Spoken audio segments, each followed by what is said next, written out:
Coming up today on Locked On Texas Tech, what Joey McGuire is willing to do again for another win this Saturday in the LBK.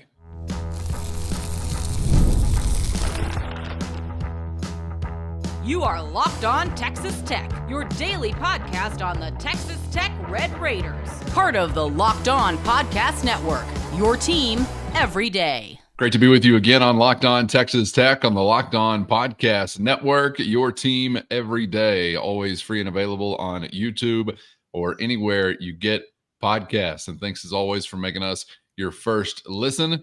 Today's episode brought to you by FanDuel. New customers can place a $5 bet and you'll get started with $150 in bonus bets if you win your first $5 bet. So visit FanDuel.com to get started. With the only Chris Level, I'm Casey Cowan. Chris, great to be back with you, my man.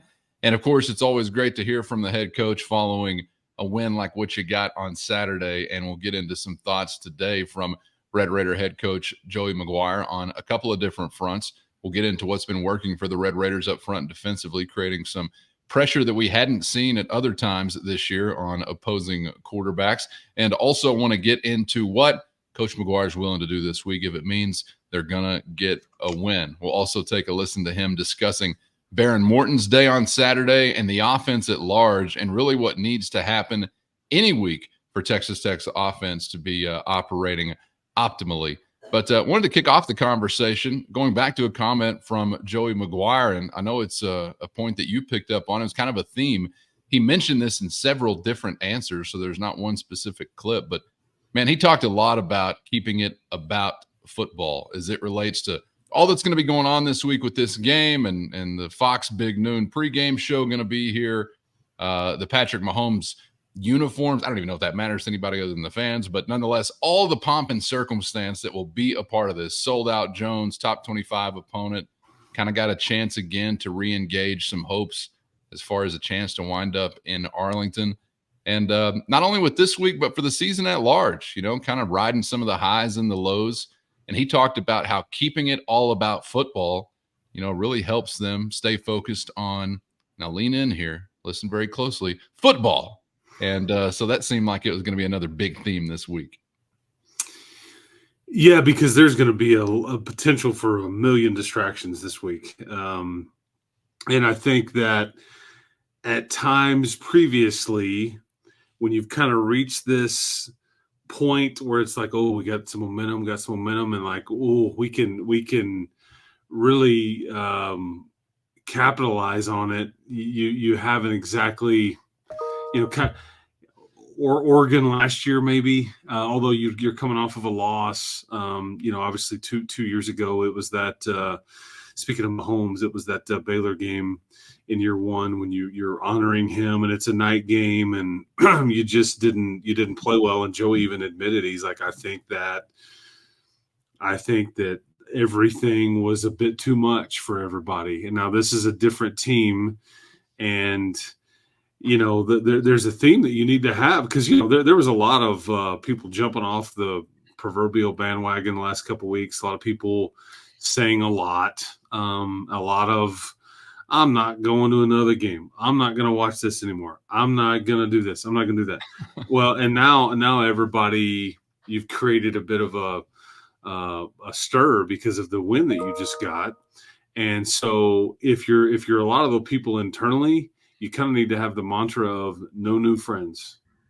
Like I don't want any new acquaintances going, hey man, you got any tickets, you know, like to the game this weekend, you know, that whole deal. You gotta, because to piggyback on something that Joey talked about a week ago. I mean, he was as sick as he was, and he was kind of painting the picture. They should have gotten it done in Fort Worth. Okay. Statistically and everything. And it just, you couldn't get a result, and you were able to do that in Ames. But part of the lesson was, he's like, I'm talking to these young people in my building last week when he was talking about it a week ago. And it's like, you only get so many opportunities in life, and you're not sure when the next one is going to come here. And I'll be damned if you just like days later, you know, get another one presented to you. Now, I want to make it clear, if you have any chance of going to Arlington, any whatsoever, it must include a win over Colorado. I don't see any possible way that you could still have a chance, short of everybody like losing out or something crazy. It has to be a win over Colorado, simply because they're ahead of you in the standings. You need that tiebreaker and all those things. People are running out of games to play. It's kind of like win out or bust, right? I mean, I don't want to exaggerate it, but I think that's probably, simply stated, that's probably nails. I would agree with you. And yeah, I think you probably summed it up better than I did. So yeah. Well, we got to fill some time here. We don't want 20 seconds of a soundbite and then call it an episode. So I like the elaboration, but and it may still even take some help. If you do that, depending on what some others do, I guess. I would agree. If Colorado were to win out, if Iowa State were to win out, if BYU were to win out. So, and it's funny because I heard there was a lot of chatter on an Iowa State, aftermath, and they were kind of talking about what they thought was they felt like Tech's offense perplexed the defense, and they were on their heels, and they had seen a lot of stuff, and they knew how to, and all that. But part of the Iowa State podcast in the aftermath was, season's not over, people. Like, we're 7-1, we've got it all to play for, but their matchup versus Kansas State's going to be tricky, because one of those two teams will obviously get a loss, and for Iowa State it would be their second one. So if they don't lose prior to that. So anyways. Yeah, I thought it was interesting, and I've heard some of what you're alluding to there as far as Iowa State reaction or fan reaction to the game that was. It's nice to know somebody else can be perplexed by our offense also. So that was just music to the ears. I do think, I was listening to the press conference with Joey McGuire earlier today, and there was somebody asking a lot of questions about social media and like chit-chatting about what's going on social media.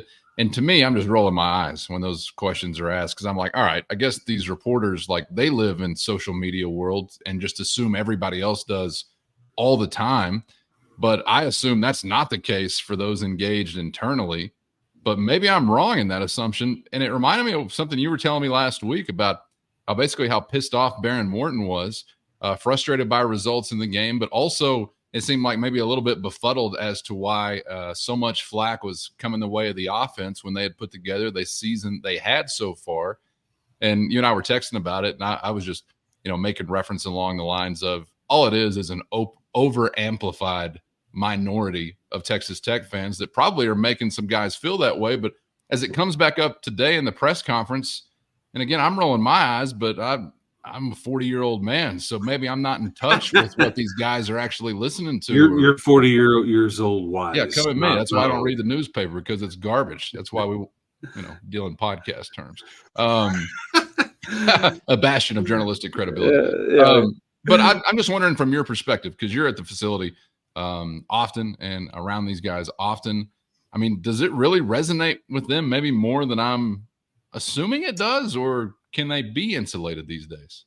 You can absolutely be insulated. I just think that it's society. I mean, it's a societal issue. It doesn't mean it's a problem. I think there's good and bad about it. I deal with it at all levels, personally, at high school, at college, and you see a lot of good on there, and you see a lot of bad.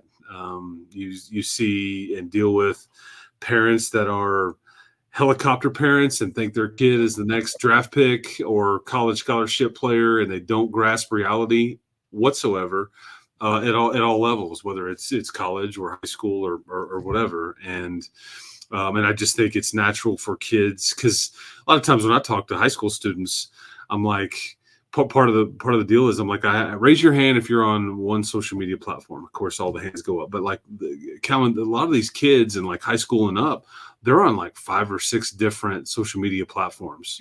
Yeah.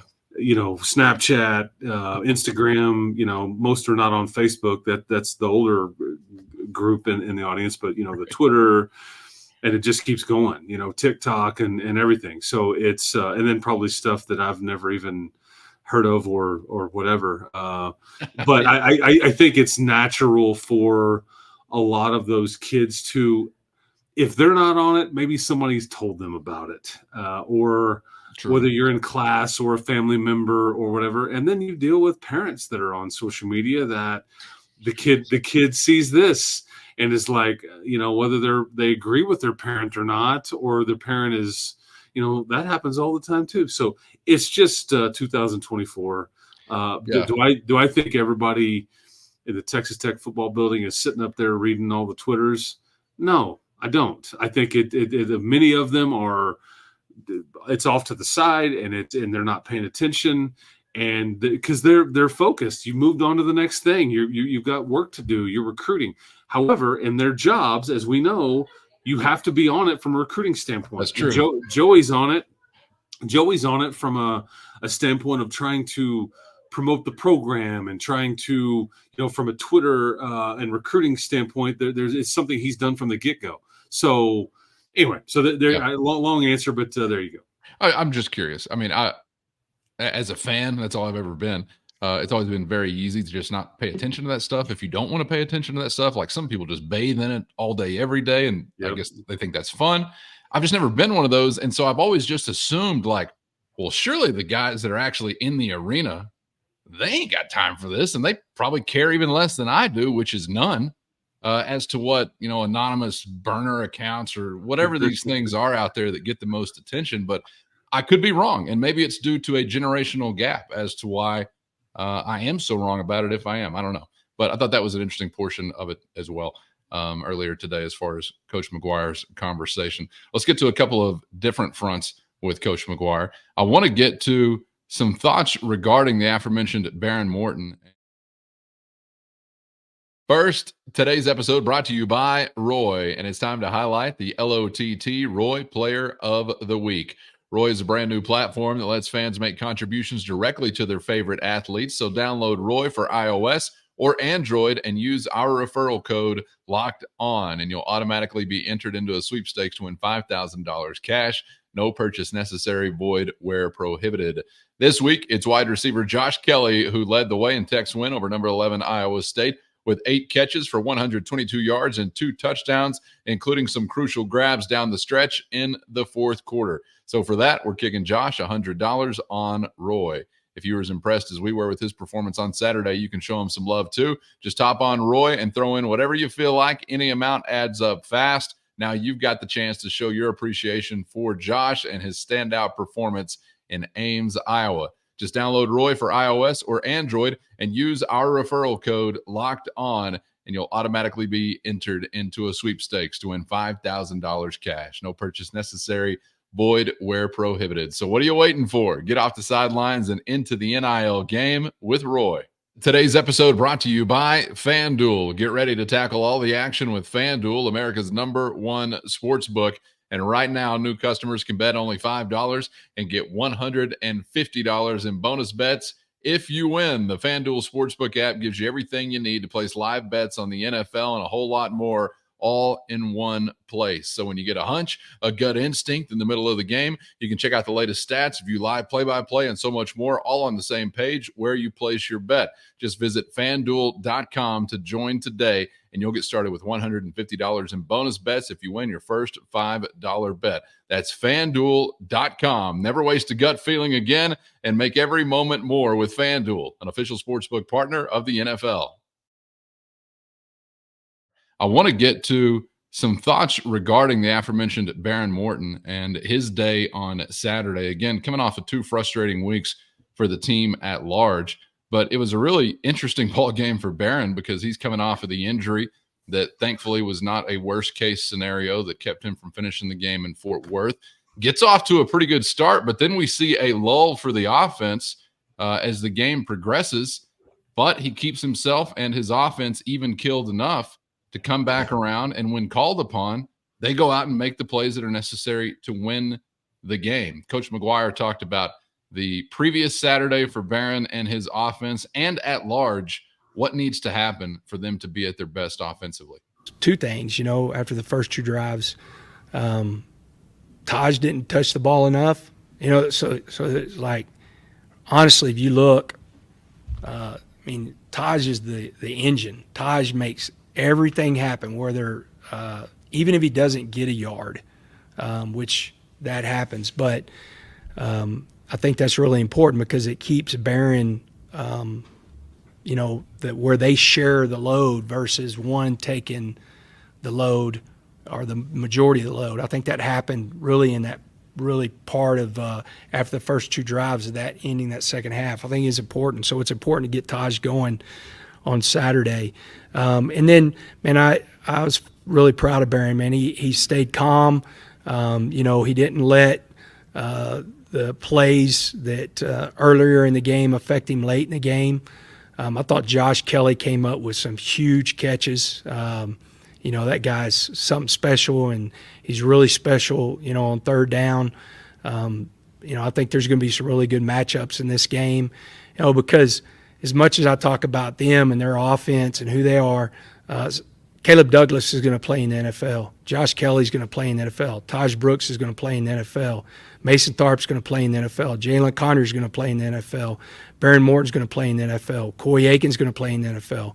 So they, just as much as us having to deal with them, they're going to have to deal with us. I mean, I feel like offensively, this is just as talented as anybody they've played all year long too. And so whenever you're looking at that, we're going to give them problems just like they're going to give us problems. And, it's going to be the team that, limits explosive plays and tackles the most. I thought Saturday was maybe one of the gutsier days for the Tech offense that we've seen this year, Chris, and that's because of the adversity they had to endure when things did not go all that well after the first couple of drives, yet you remain again engaged to the point that you can go make that play when the play is needed. And by the way, it's not just a big play. It's 12 plays and 71 yards, something like that for the final 2-minute drive to go win the game. I thought that was impressive as anything we've seen from them this year.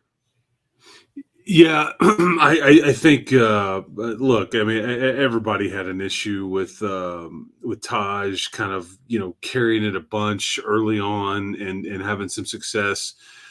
As I'm down there on the field, I don't know if the defense has adjusted or they're giving you this or taking this away. I just know that Barron started on, I think we mentioned in one of the earlier shows this week, he was 10 of his first 11. That seemed to be working well. It's just funny, listen to the Iowa State folks go, they showed us some things that we hadn't seen before. They kind of picked us apart in different ways and found some weaknesses. And, there's a bit of a linebacker issue at Iowa State, and Texas Tech picked on it with the slot receiver. And they put, I don't even know if people noticed this, but you put Jalen Conyers in the slot quite a bit, like flexed out. And I think there was some thought that if you put him there, they're going to roll the player that I want you to roll over there, and they're going to leave somebody that's not as good over the top of Josh Kelly, and then you can feed him till he burps, and you've fed him quite a bit. Burped up 2 touchdowns. Yes, he did. Even on the second one when being held and all that stuff, and there was a flag and everything like that. So that's some of the. But did you go too long in the second quarter without giving it to your running back? Sure, but I didn't know if there was reasons for that or whatever. I also was just giving you the context that, Joey had said it himself a week ago. Like, I want our offense being more explosive. I want them being more aggressive, taking more shots down the field. We got to have bigger plays and all those things. So, you mix all that together. But the 71-yard drive to win it wasn't perfect. It was kind of hanging by a thread at times. There's some big boy plays made in that one, and a great call at the end. I think if you go back and watch the replay, the call on a 4th and 1 to Conyers, that was going to be a wildcat. If you look at it, I think it's the same exact formation flipped. And I think if that ball were to have gotten snapped and he goes to the left, he might have scored. I think that's where it was trending, but you just had, and again, Joey is calling timeout, and he said in today's press conference, the referee said he didn't hear me, which is unfortunate. Yeah. He did also say that was one of the loudest environments he's been in the fourth quarter. True, but that's where Joey had said to me after the game, and it is right. That is That is point blank, and I've been to them all. That is, except for Cincinnati and UCF and some of the new ones. That is point blank when they're rolling, especially them in Kansas State or maybe in Oklahoma State when they're rolling. I think BYU was pretty stout at nighttime, but those were I would group those together as far as toughest environments. But when you add in natural grass and then weather and all that, you could make the argument that Iowa State in some ways would have the nod to all of it. But Joey's issue was, if you're a referee, you've got to be looking for that. I got all these timeouts. I got confusion going. It's a 4th down. Like, what do you think I'm going to do? You think I'm going to be like, sit out there and like, of course, let's take a 5-yard penalty. No, we had multiple coaches calling timeout. But anyway, it is what it is. You live to tell about it. But some of those wrinkles are a lot of fun there. And I think you found something there. So maybe you gave a little heads up to somebody else on Iowa State's schedule for the rest of the year. I just know that there are probably so many that were like, it wasn't pretty enough for me offensively on Saturday. I hate everything. But I got to tell you, what they did Saturday, to me, more impressive than 66 against North Texas. What they did Saturday, to me, more impressive again as a group or as a phase of the game than what you did, say, maybe even against Cincinnati or an Arizona State ball game, because of all the context that you described, but also the fact that you're facing the defense that you were. Football is going to be a roller coaster just about every week through 4 quarters, save for some of those, like maybe a 66-10 ball game. And you got to be ready, because it's not going to be perfect, but you've got to be ready when you've got another opportunity to go make a play. They were in the 4th quarter, and that just really resonates with me in a totally different way than some of those days where you're facing a far inferior opponent. The weather's great, and you're looking like the Globetrotters out there. Yeah. You know what I'm saying? Yeah. It's as if the around here, and I'm sure you and I have been guilty at times of this same thing, but it's as if you're trying to find what's wrong with one side of the ball and what's right with the other side of the ball. That's a good way to describe it. You know what I mean? Because that's the reality of the way most people think. And I think Joey is basically trying to say it louder for the people in the back of the room. He's basically saying, you have to be better on defense around here, big picture, to ultimately do what we want to do, and that is to compete and win a Big 12 championship. That is the only stated goal. It's not college football playoff. It's not, win 4 bowl games in a row. It's to win the Big 12 championship, and you are not. Go look at who's won the Big 12 championship over the last however many times. There's a few exceptions, and the exception is, because I want to say Oklahoma State did this one time, and TCU did this one time whenever they were rolling. But TCU didn't even win the Big 12 championship. But they were exceptions in that they were crazy good with the turnover margin. Yes, like 34 takeaways on the season. I think Oklahoma State had many years ago. But anyways, I get it. I'm just. There was probably a time where I thought that way too. I'm just here for a result, man. I'm sorry. You can win by half a point every week. And it's funny because the stats that are out there, basically you're at, I think last year when we talked about this in the summertime, you were at 43% of Big 12 games were one score. I think you're basically at half of the league games are one score games. So half of them. But heck, man, 5 of your 6. Yep. I mean, you're living in this world, and you're winning them. I mean, you're 7-2 in your last 9 of one score Big 12 games, going back to last year. And so, but it's just it's got to be about the result, because otherwise, what are we doing this for? You know what I mean? If you're not statistical glory, Chris. Yeah. Statistical glory. I mean, because you want a lot of the statistics. Because I just remember back in the day, you'd almost become numb to 400-yard passers. Empty yardage. I'm not into this. That's stats or whatever. And just the last 2 weeks, the statistical champion did not win the game. You're on the wrong side of one of those. You're on the right side of the other one. Which one would you rather have? I know which one I'd rather have. It's just about a result. And again, as we talk about it after games, there's things that we're going to point out, like you did this well, this has got to be better, whatever. There's a lot that goes on in a football game. But it all points to the final score and your record at the end of the year. I mean, that's just kind of what it comes down to. But anyway, so yeah. But I thought that the 71-yard drive was exceptional. I mean, obviously because it ultimately it equaled a touchdown against because you think about it, that's the number one defense in the Big 12. That's arguably what the majority of anybody in this league and most leagues would say. If he's not he's one of the best defensive coordinators in the country, and you figure out a way to go 98 yards on him one time at his place in bad weather and on natural grass, all these things, and then you do it for 71 yards to win. So if you're into stats, I mean, that needs to be stated too, kind of thing. But anyways, but I'm glad they got a result. That's all that matters to me. You can win on Saturday over Colorado 1-0. I don't care what Big Noon Kickoff says. I don't care what regional person that covers this stuff on a podcast says. I'm a Texas Tech alum. My guns will always be up, and damn it, I want my team to win. The end. That's right.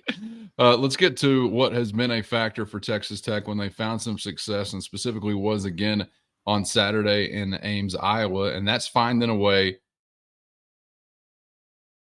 First, today's episode brought to you by ZBiotics. ZBiotics Pre Alcohol probiotic drink is the world's first genetically engineered probiotic.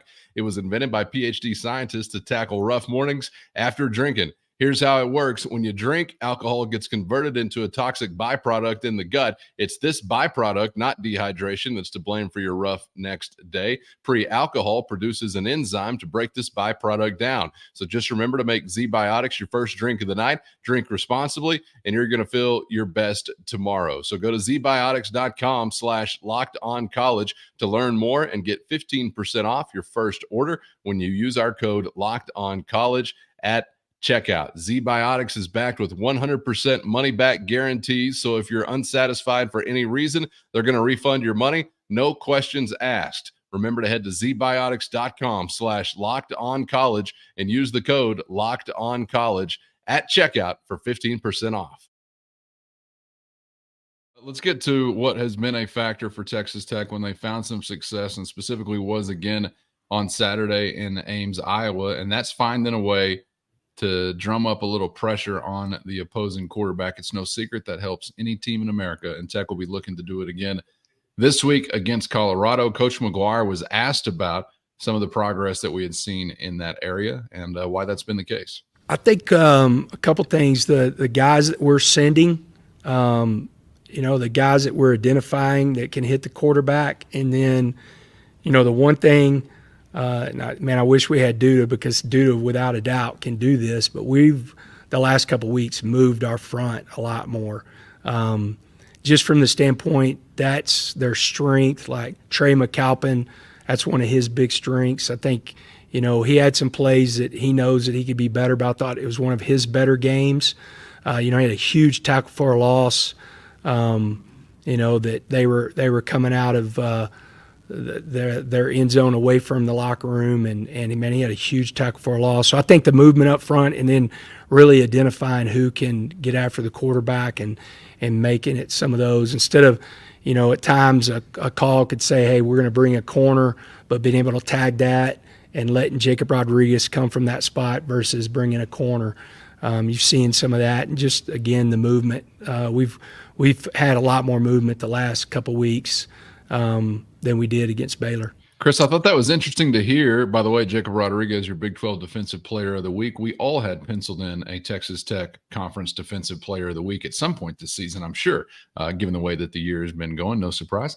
But I thought that was really interesting to hear, because it wasn't too long ago that I remember Coach McGuire was making comments about wanting to get his guys' feet in the dirt prior to the snap. And I wonder, was that more geared toward fitting what you're doing versus a run play by the offense? And what he's talking about here is more so geared towards trying to pressure a quarterback in a passing situation? Are they just finding a balance between those two things, or are those two kind of separate conversations? Because I know we talked about maybe some of the confusion earlier in the year with some pre-snap stuff that was not obviously helping Texas Tech. But what did you make of what he had to say and how that's compared to maybe what we saw or heard earlier in the year? I think now that you are, this deep into the season and you've got, basically 3 games left, that you know what you are, right? This is, and you're at some level you're dealing with some players that are semi-hurt and just trying to push through and all these different things. But you've got who you've got, minus Duda Banks, unfortunately, and then we know about Adedire and Spencer and all those guys. But I think last year they were able to keep it to where you played what we would term static. Like it's just one-on-one. It's like mano-a-mano, and like we're not going to do a lot of twists and stunts and all that. Not that they didn't do some of that last year, but when you had Tony Bradford and Jalen Hutchings, it's like I know what I'm getting. Okay, I know what I'm getting.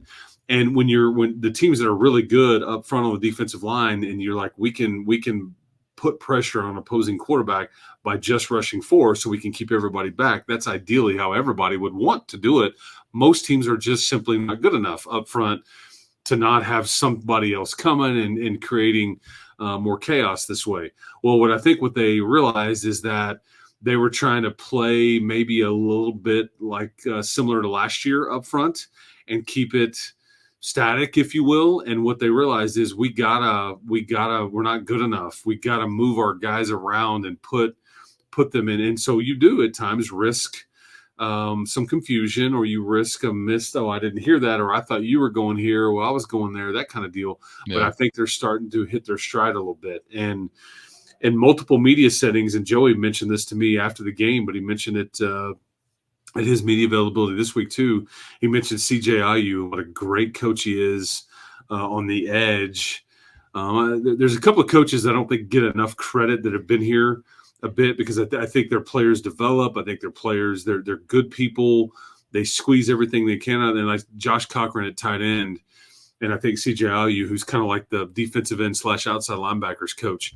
Coach Ayu, he's what we were talking about in the summertime. He's like maybe the hardest guy on the staff to please or to earn praise from. He's like the guy you'd want in the alley with you if you're looking to get in the squab or whatever, and you're looking to throw down. It's like, where's CJ at, right? But he has done a phenomenal job with Esters and Dyson, and these guys are starting to click a little bit, and you've got a little depth going and some things like that. They're starting to maybe grasp and understand, but you've also got a good little rotation in there with Zerno Fitch at the interior.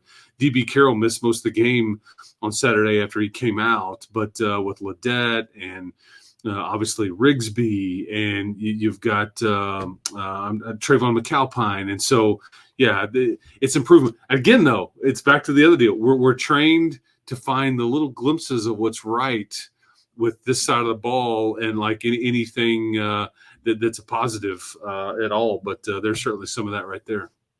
And we're also trained to find anything that will give you a competitive edge. Like a trash can. Apparently we found one of those things, and apparently also Coach McGuire invites it again if it means a win. Pregame speeches and excitement and all that stuff. One of our strength coaches got a little too excited and threw a trash can, a big trash can, one of those big, thick. And so I thought I ducked enough, but I did not. And so it hit me in the ear.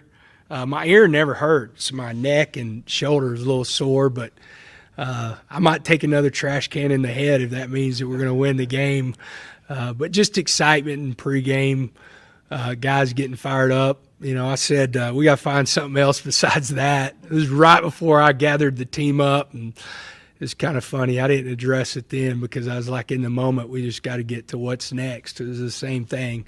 He thought I was going to probably go nuts and start yelling, but man, we had something to do. And so that's what happened, and cut the ear, and it looked worse than what it was, just the stuff that they had to put on it for it to stop bleeding. He had to take his own advice. What's next? Well, a pregame speech in a football game, even if you've been sliced by a flying trash can. And if it gets him a win, he's down to do it again. Maybe we could video this time around, put it on the Jumbotron to really get the entire stadium fired up. Hey man, you guarantee me a win over Colorado. You can hit me with a trash can too, man. I mean, We'll all take trash cans to the head. absolutely. Yeah, that's an easy one for me. So yeah, bring it on. I know there was a lot of, football insight and leadership and motivation insight offered by Coach McGuire to kick off the week. But that was the quote of the day to me. If that means we're going to win, he'll take the trash can to the dome again, possibly. So, oh, man, appreciate it as always, Chris. Enjoyed the conversation. Thank you for the insights and perspectives. And we'll do it again tomorrow, man, as we're getting ready for a big one here in the LBK. The half a point posse. That's us right here. Just we're all about the result here on Locked On Texas Tech. No, I'm kidding. I love the back and forth with everybody. But yeah, guns up. Appreciate everybody. Fun week around Lubbock and Texas Tech. Yeah. So we'll keep rolling. Appreciate everybody for tuning in and watching us keep hope alive. Everybody. Get subscribed on YouTube or anywhere you get podcasts so you never miss an episode.